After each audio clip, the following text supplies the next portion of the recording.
Ngayong tapos na ang Apex Summit, baliklansangan na ang mga nakatira sa Roxas Boulevard na pinaalis daw nung nakaraang linggo. Muli namang iginiit ng Manila Social Welfare Office, ire-rescue nila ang mga nakatira sa kalsada, may APEC man o wala, dahil bawal naman talaga silang manirahan sa lansangan. May report si Marisol Abduraman.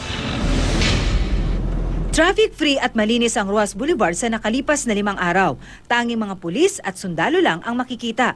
Mga bantay sa isinagawang Asia-Pacific Economic Forum. Pero kanina, balik sa normal na ang Roxas Boulevard nang muling buksan sa trapiko. Balik sigla na rin ang mga establishmento rito. Pero pagkaalis ng mga pulis sa lugar, nagbalik naman ang mga nakatira sa lansangan. Pinaalis daw sila sa lugar noong nakarang linggo dahil sa APEC. Pero hindi sila kabilang sa mga dinala sa mga government facility. Kaya sa ibang lugar daw muna sila nanatili sa loob ng 5 araw. Nandito na po kayo?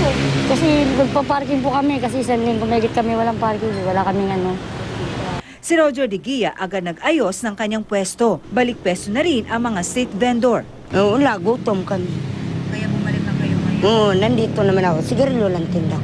Pero ayon sa Manila City Social Welfare Officer na si Dr. Arnold Pangan, ire-rescue ang mga street dweller. May APEC man o wala dahil bawal sila sa kalsada.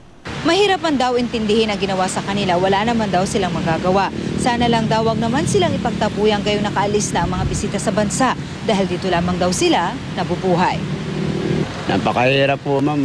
Isang linggo po yun dahil talagang wala kaming income, wala akong pagkain. Hindi naman po kami ng gugulo rito, ma'am eh. Dahil sa amin lang po, ma'am. Makakuha lang kami ng basero. Makakain lang po kami ng maayos. Marisol Abduraman, GMA News.